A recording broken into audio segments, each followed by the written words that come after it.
morning, ladies and gentlemen.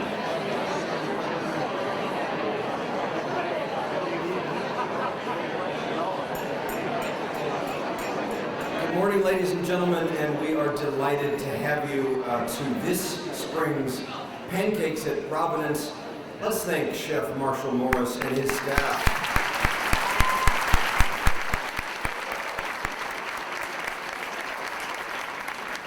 What a pleasure to be together. We have a number of alumni parents with us today. If you're an alumni parent, could you raise your hand or stand for a moment? We're delighted to have you back. Thanks for coming. How about alumni? I've seen at least one myself. Do we have any alumni? We have one right here. Outstanding. Many of them are still at college. And grandparents, if you're a grandparent, could you raise your hand or wave? There we go. Outstanding. And if you're a parent who does things like pay tuition, please raise your hand. Thank you so much. And we have our junior and senior class back there. Juniors and seniors, one thing that we do at the beginning of the day at Providence Academy that has to do with that flag over there, what do? How about we do that right now, everybody? Let's stand.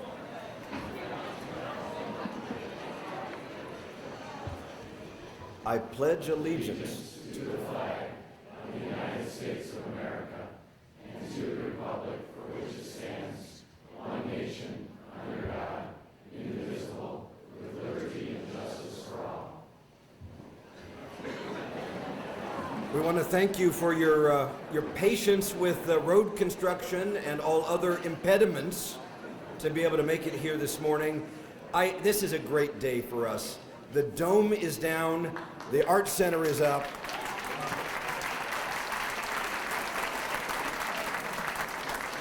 And the speaker is in the house.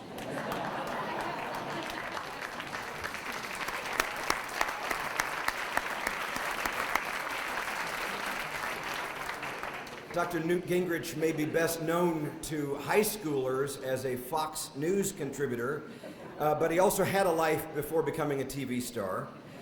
In Congress in the 1990s, he became one of the most influential speakers of the House in American history, making him one of the most significant statesmen of our time.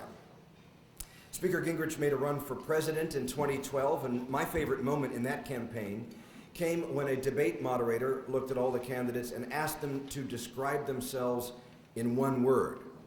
Many candidates were a little nervous trying to figure out what word. It came to Speaker Gingrich and he said, cheerful. That was a lovely moment. Speaker Gingrich, who holds a doctorate in history from Tulane University, has published 27 books, including 14 nonfiction and fiction New York Times bestsellers. He and his wife, Callista, have also hosted and produced documentary films, notably 9 Days That Changed the World, a brilliant film about Pope John Paul II's historic 1979 pilgrimage to Poland, and a newer one, also about John Paul, Divine Mercy, the Canonization of John Paul II, which I'm eager to see. I've seen the first one. It's brilliant. Among many awards and honors, I find notable that Speaker Gingrich has received the highest non-medical award offered by the American Diabetes Association and has also been named a Citizen of the Year by the March of Dimes. Providence Academy, it's a pleasure to introduce to you Speaker Newt Gingrich.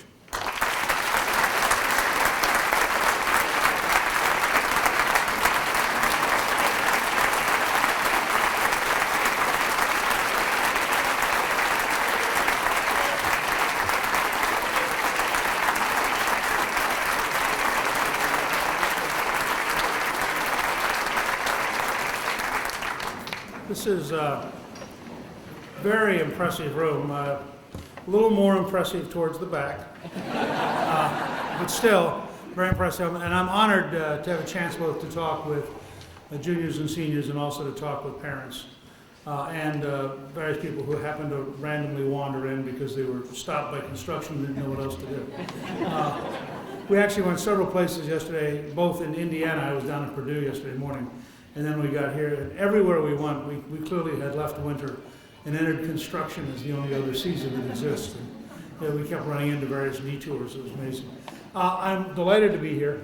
I think that I'm going to weave together some things for the students and then some general thoughts for all of you. But I want to start with the students because I realized many years ago that, one of the things I can do is share with you a little bit of what I think works. And so I'm going to give you a couple of pieces of advice that I hope you will take to heart. My younger daughter and I, Jackie Cushman, and I wrote a book called 5 Principles for a Successful Life. And we went out and we got a very wide range of people to offer their particular examples. General Petraeus was one, Whoopi Goldberg was another, so it was a pretty wide-ranging group.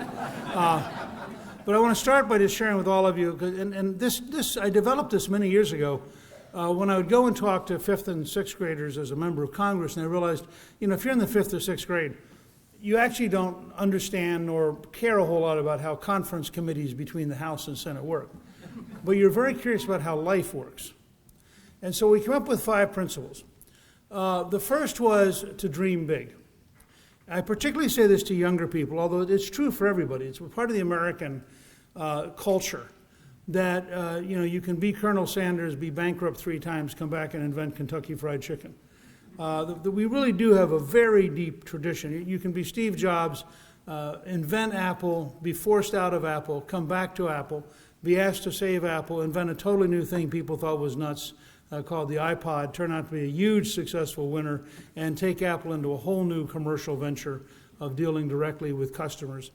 And do so as a genuine iconoclast. I mean, there weren't a lot of people around Jobs who were saying, boy, this is really clever. But he's following his gut intuition. And so there's a real American tradition here. It's Walt Disney who decided, having been astonishingly successful with a character called Steamboat Willie, who morphed into Mickey Mouse, and then went into movies, and then decided one day he was going to build Disneyland, and mortgaged everything. Once said he didn't realize how wealthy he was until the banks told him how much he owed them. Because he had this dream that we'd gotten to a point where people would actually come to a physical representation of his fantasy land, which is really what Disneyland was. Well, this kind of remarkable thing. So first I say to the young people in particular, but to all of us, that dreaming big is a uniquely American characteristic. And there are people all over the world who become American because they dream big. I mean, imagine that you're a 16 or 17-year-old bodybuilder in a small town in Austria, and you think to yourself, someday I can almost learn English.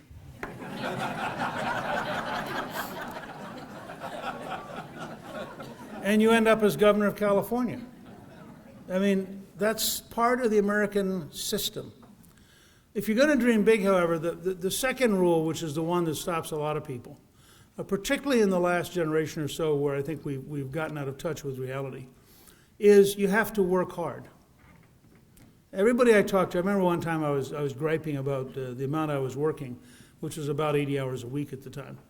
And I was griping to a surgeon in Carrollton, Georgia, who stared at me and said, well, that sounds like about a normal work week.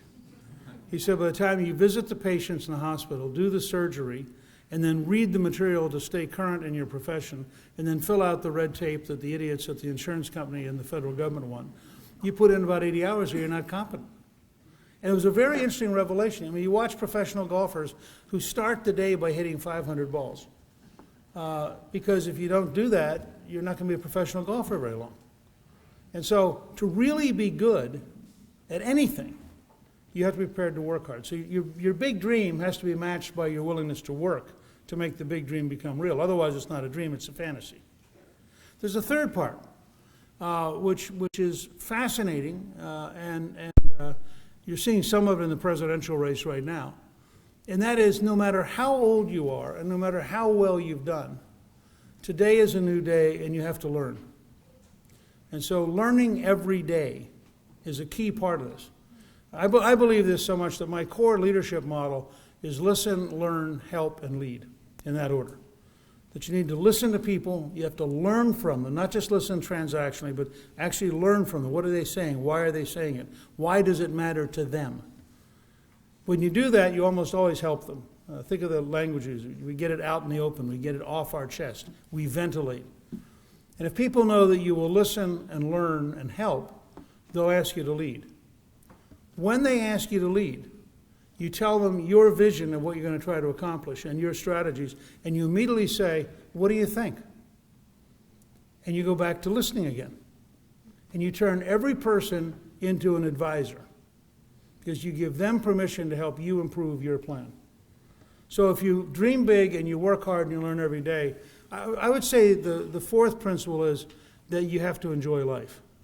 Years ago, I did a course on renewing American civilization, and we interviewed a variety of people.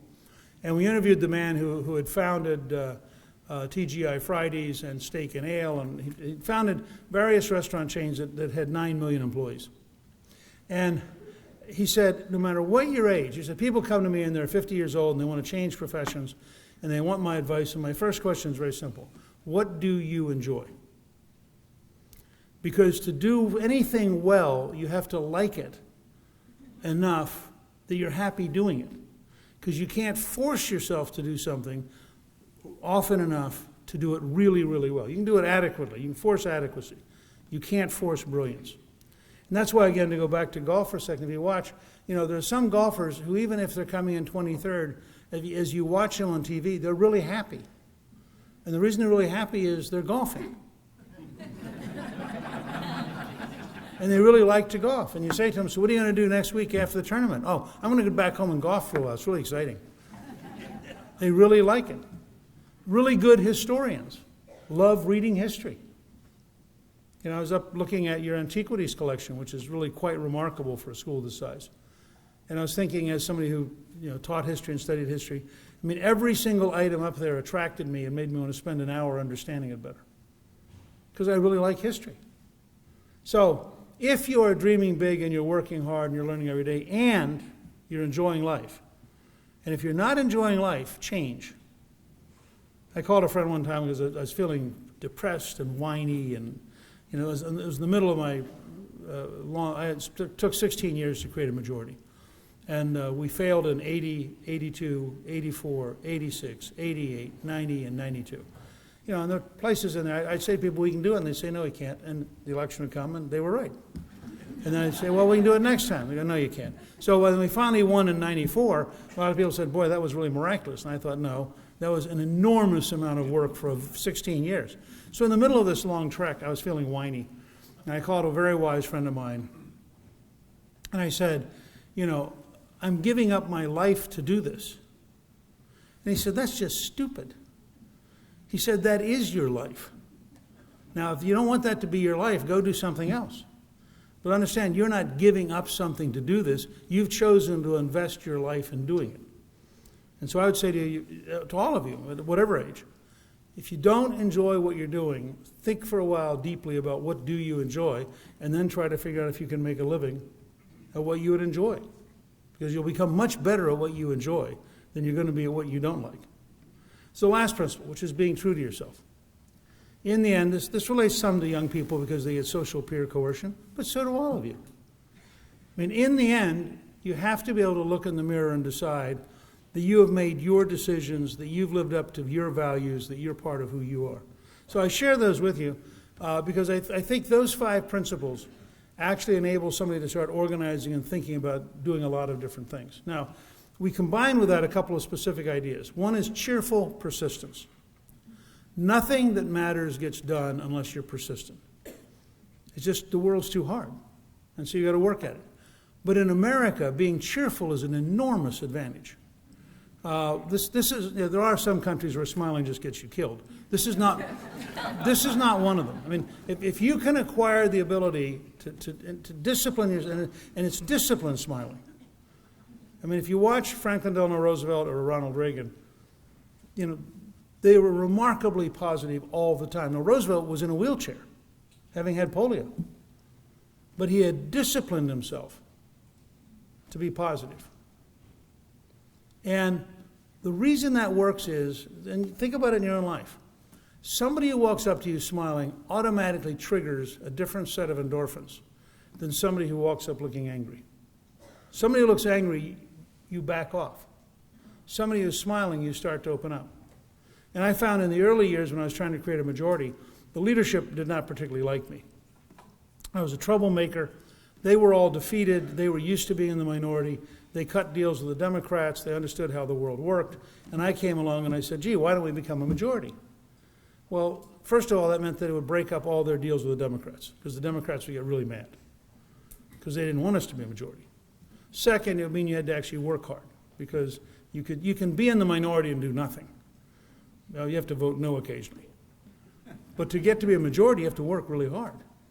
And third, it would cause confusion, because in order to get to be in the majority, you have to go out and do things that were new and that were different. And some of them would work, some of them wouldn't. I always described it that I was essentially like a rollout quarterback who threw 30 to 60 yards on every play. And the reason was, if you'd been in the minority for 24 years when I got there, 40 years by the time we finally won, if you weren't really trying really hard, you're never going to break through.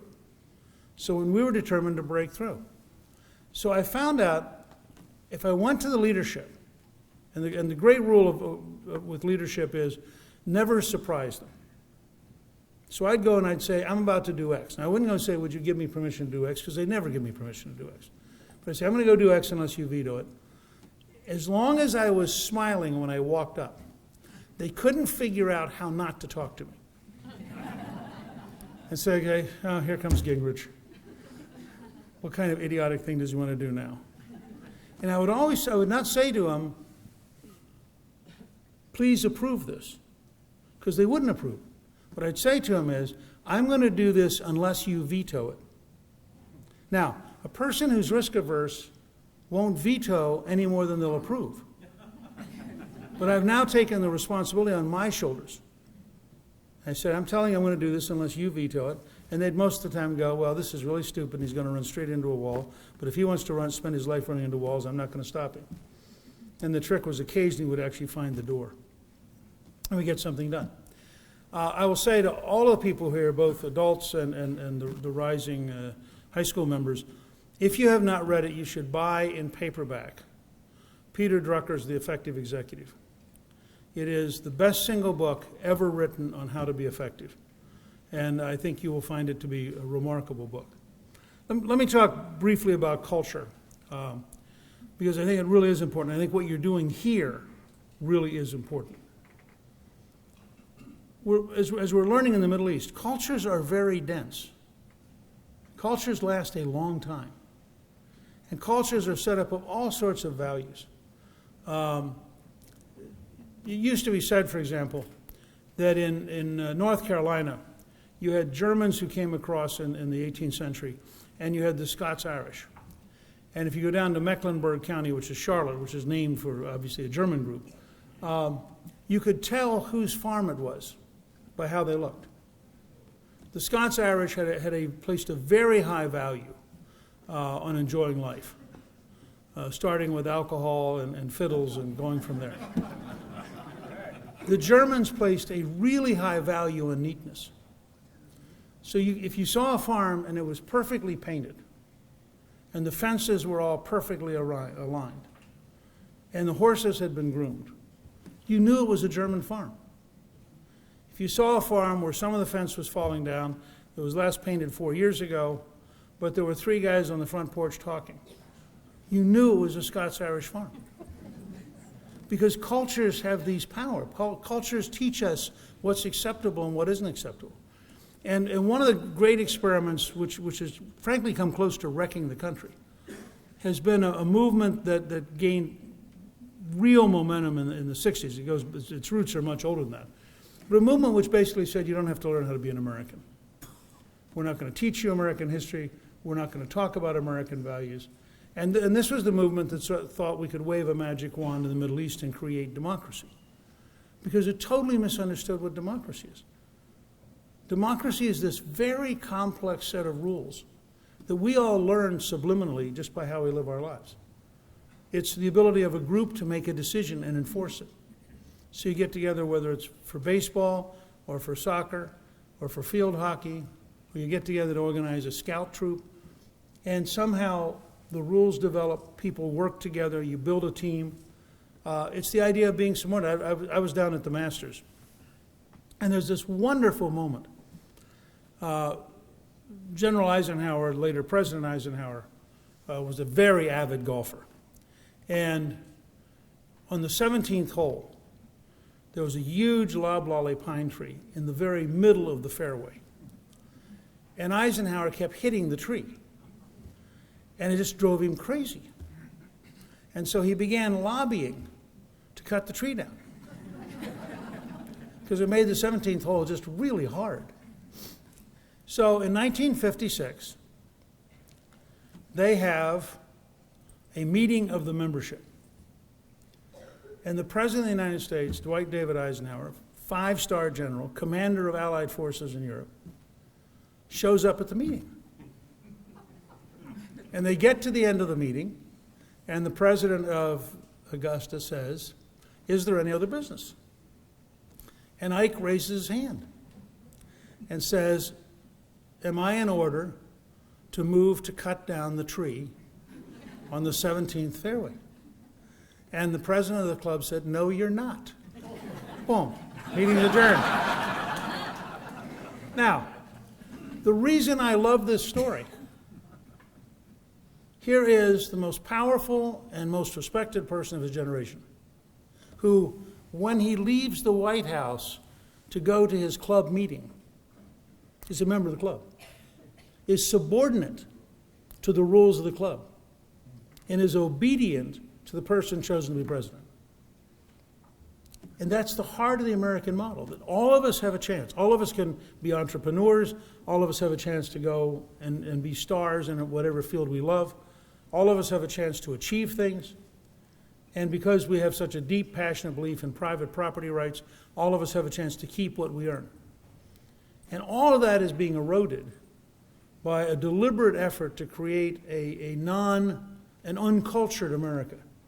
An America in which none of the rules really matter, and you get to break them, and the very act of describing them begins to be considered an aggression of some kind.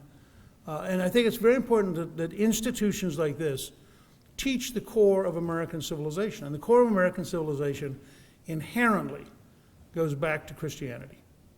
It is inconceivable. Clifton and I did a book and a movie called Rediscovering God in America. We're actually reissuing a larger, prettier version of the book in May. And we did it because as we were trying to explain how false this effort to describe a secular America was, we thought the easiest way was to literally take you around and show you each of the monuments and put them in context. And you can see in the monuments the rise of secularism. If you go and look at the Reverend Martin Luther King Jr.'s monument, there are no references to God. Now, this is a guy whose entire career was being a pastor, whose speeches are filled with God. But in the modern secular age, people selectively edit it. If you go look at the World War II monument, they cut off a Franklin Delano Roosevelt speech just before he references our reliance on God. Because, again, the modern secular anti-religious movement is so profound. Christianity is actually under assault from two fronts. It's under assault from Islamic supremacists, and it's under assault from secular fanatics. And both would destroy it if they could. And that's what makes, I think, institutions like this so important. Because it's really important to understand the core values and the core beliefs. And we did it by just literally taking you around from monument to monument. It's astonishing when you look historically at Washington's relationship to what he called Providence.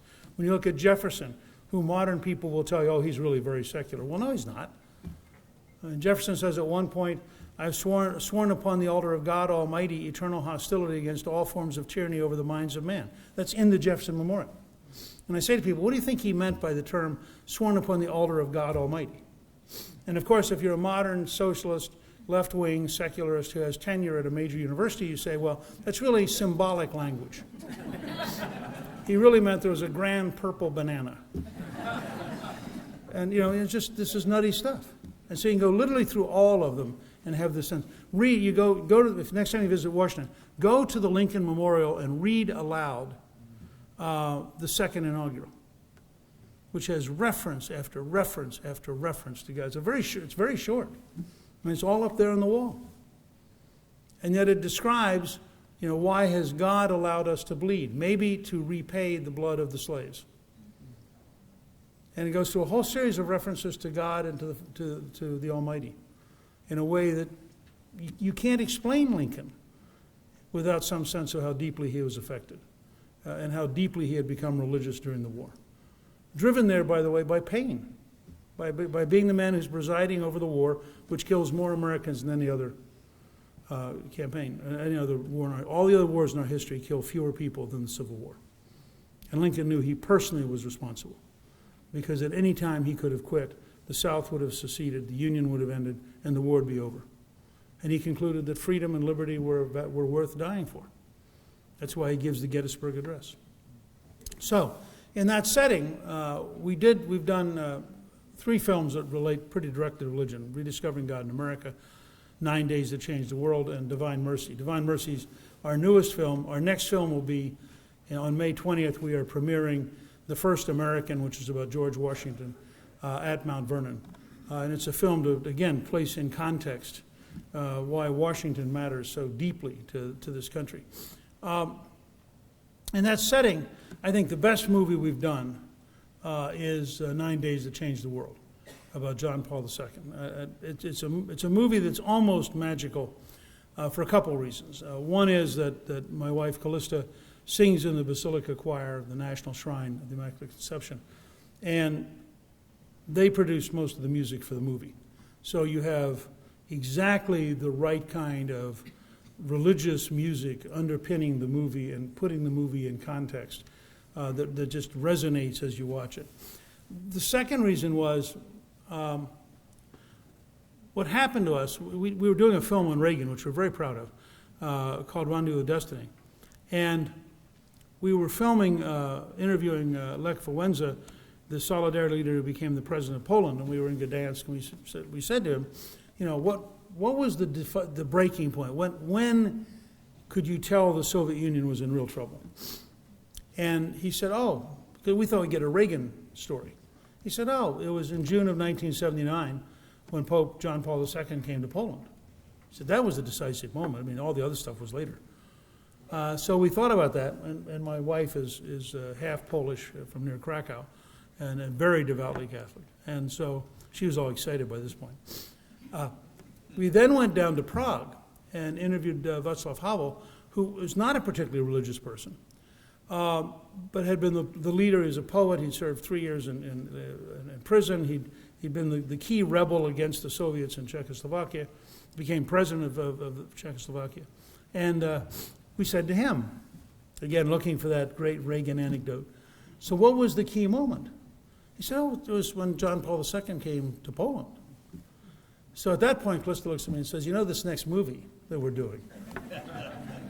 So we got deeply engaged in this film.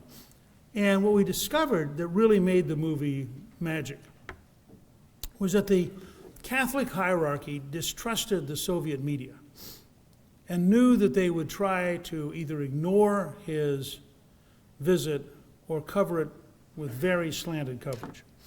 So they had distributed cameras and had people all over the country taking the equivalent of home movies. And there were hundreds of hours of these movies that no one had ever seen. They were all in the archives, and they were just sitting there, and nobody had ever gone back and found them.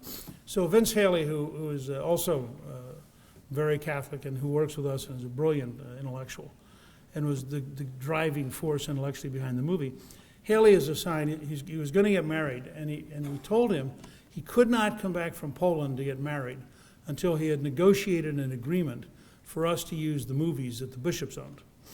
And he found out, first of all, that the Polish hierarchy did not trust Western lawyers. So again, their experience of Soviet lawyers had been so bad that they just had this whole attitude of, you'll take advantage of us, you'll rip us off. So we had to hire a Polish law firm to negotiate with another Polish law firm to convince the hierarchy to let him look at the film. Then he had to go look at the film. Meanwhile, his bride-to-be is saying, when are you coming home, Vince? And he's saying, soon. I'll be there soon, I promise. He did make it in time, but it was kind of exciting. Here's what you discover. When John Paul II, I think, is the towering figure, even more than Reagan and Thatcher, in creating an alternative to the Soviet system. and is the person who most articulated the central role of faith in how human beings function. And when you hear him, excuse me, when you see his life, and you realize, for example, that he began studying to be a priest under the Nazis when they had occupied Poland, and when studying to be a priest was a death penalty. And so he literally is secretly in seminary being hidden by the cardinal in Krakow so that the Nazis can't find him. And then you discover that he becomes a priest as the Soviets take over the country, and that the Soviets are waging war on religion. You know, they're tearing down crosses, they're making it illegal to pray in public school, they're doing a whole range of things that youth would probably find horrifying, except they're being done in our own courts today. And so now he is a very young priest trying to figure out his role in life in an oppressive Soviet system. Well, I think the experience of the Nazis and the Soviets, in a way that is really remarkable, and if you get a chance to see the film, you'll see what I'm talking about, convinced him to have no fear. It wasn't that he was courageous. It was that he actually believed that what would happen was what God wanted to have happen. And therefore he would embrace whatever happened because he truly believed in God. And so you have this period where, as a young bishop and then as the cardinal, he's standing up to the Soviets. And at times it's very tricky. I mean, they had priests, for example, who had been beaten to death by the secret police. I mean, this was not a game. But he just calmly and methodically, at one point they organized an entire pressure because they'd built a new city with no church. And so the church kept going in and starting to build a church, and they would come in and tear it down. The church would go back in and start building it again. And he was leading a large part of this, just taking the state head on about the right to have a church. And he goes to Rome, and it's pretty well known he'd been a leading intellectual, and he's one of the great theologians. It's very interesting in the church's history.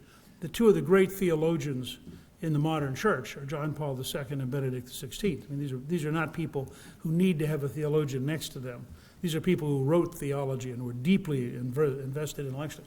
So at Vatican II, John Paul II, then Cardinal Karol Wojtyła, has a very big role. And lots of people who are there are looking going, well, that guy's really smart. Now, there had not been a non-Italian pope in over 400 years, and there had never been a Polish pope. So they elect a pope who only lasts for 31 days. They meet a second time. And they elect Karol Wojtyła, who becomes John Paul II. And as one of the people in our movie says, the entire Polish communist government became afraid that afternoon. Because suddenly they had a Polish national leader raised to the head of the Catholic Church, and therefore untouchable. And they knew that his ability to arouse Poles was amazing. So he wanted to come, actually in May, for a very important Saints' Day in Polish history, but a day that sort of indicated rebellion against the Polish government. And they said, you can't come. He wanted 3 days in May. They said, you can't come in May. He said, all right, I'll come for 9 days in June. I said, great, that's cool. Why don't you come for 9 days instead of... So they swapped out 3 days in May for 9 days in June. He arrives to have a mass. His opening mass in Warsaw is 3 million people. And as one of the people who was at that mass says in our movie, everybody looked around and suddenly realized there are a lot more of us than there are of the Soviets. So why should we be afraid of them? Maybe they should be afraid of us. And Solidarity went as a union from a couple hundred members to 400,000 members, almost overnight. And you suddenly had this enormous continuous tension. And you had in John Paul II somebody who could articulate that the greatest right a human being has is to approach God without interference and to seek communion with God. And I think his impact then extended. I think he helped break the Soviet Empire. The wall came down. Poland and other countries became free.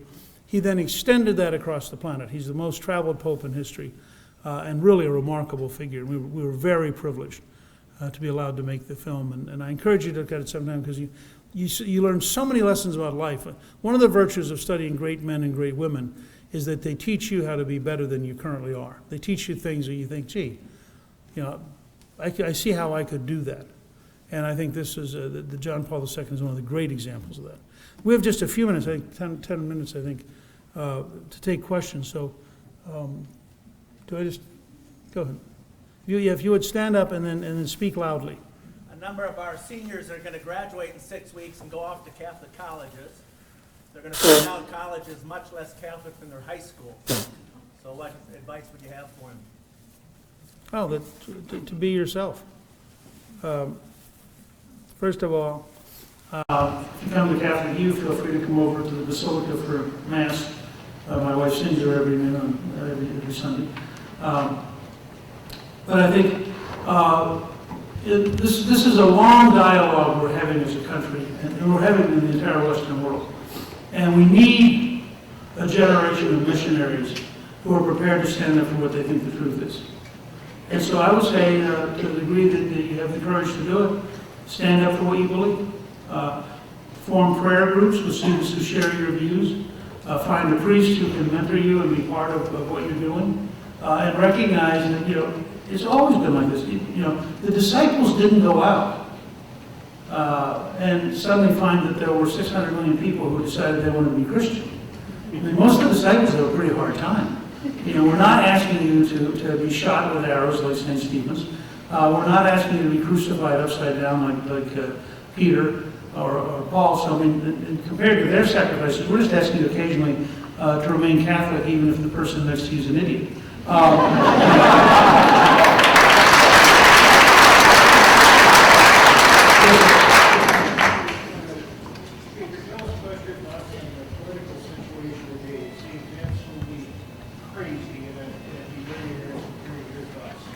The question about my thoughts about the current political situation, which he characterized as crazy, I would just characterize it as American. You have a country in which the vast majority of people are now fed up with how things are going. They have been looking for a practical, normal, common sense vehicle to express that, and they didn't find one. So on the left, they found Bernie Sanders, and on the right, they found Donald Trump.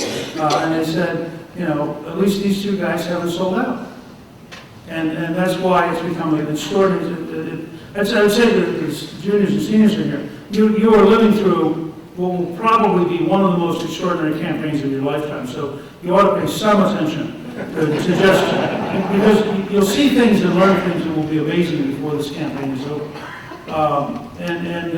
I think that you have to see it as basically three things.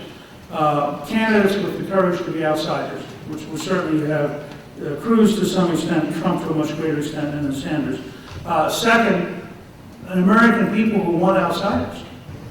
I mean, we started out with 17 people, many of them were pretty darn competent, and every time they show up, and Scott Walker's a good example next door in Wisconsin, he'd show up and say, hi, I have a really good governor. They said, yep, you're gone.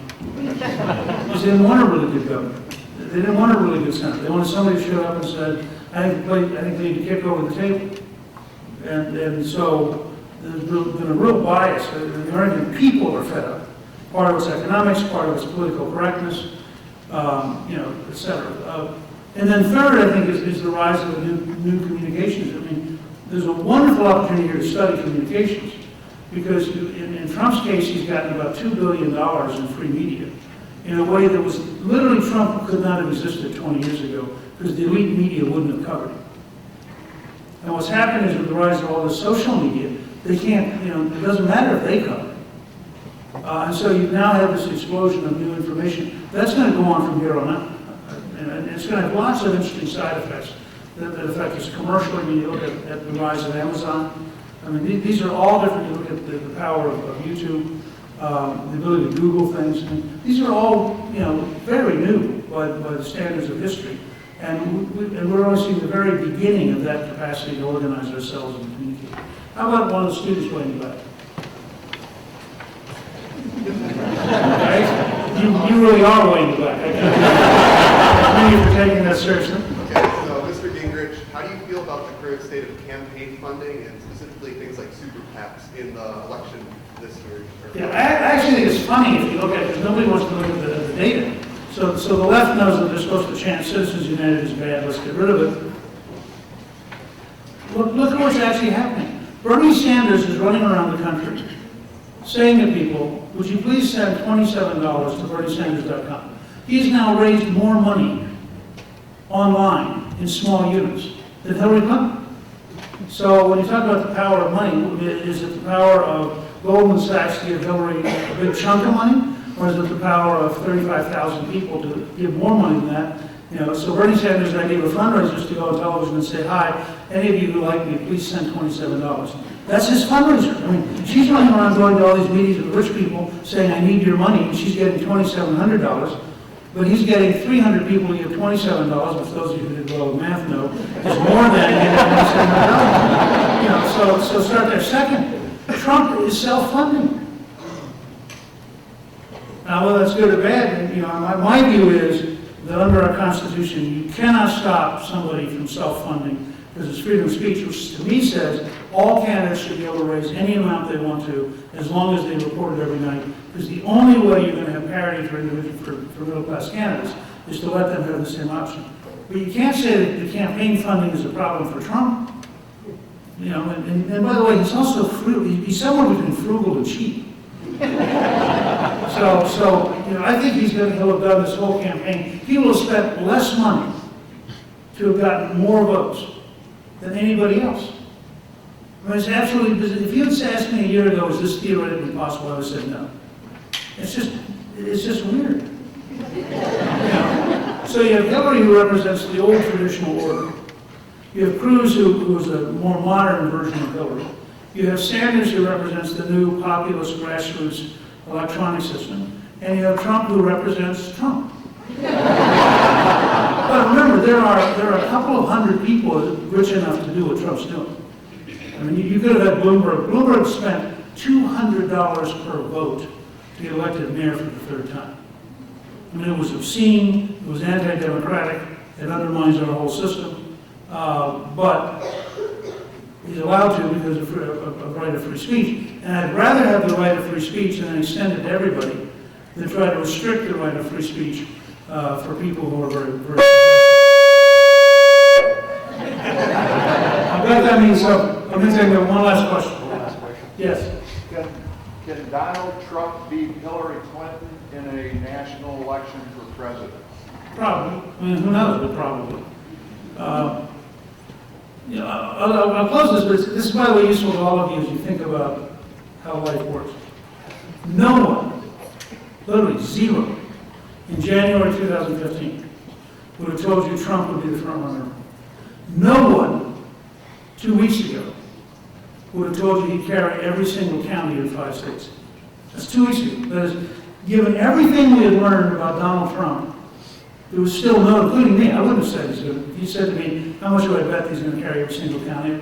A little bit on him. So when people then say to me, yeah, but waiting for the general election, my first question is, why would you think you know anything about the general election?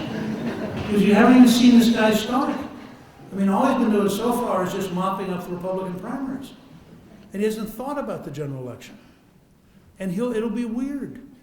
I mean, it'll be, whatever Hillary's preparing for will be irrelevant because the Donald will be in there with everything he learned doing The Apprentice and everything he learned, having the best-selling tie in America and everything he learned doing the Miss Universe. And he'll be gone. It's a retail marketing problem. And all he wants is all the votes because he wants to be loved because he thinks if all of you love him, then all of you will vote for him. And then the Donald will be at the White House. and it will be good. It will be huge. Thank you very much.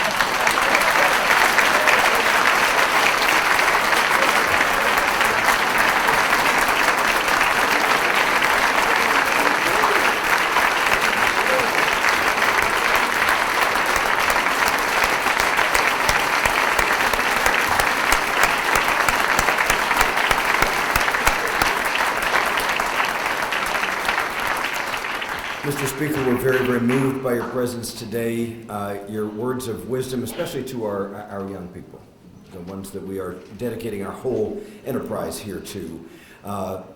Speaker Gingrich travels the country. He travels a great deal. I know he has to take changes of clothes with him. We cannot offer him the best-selling tie in America, but we can offer him the best tie in America.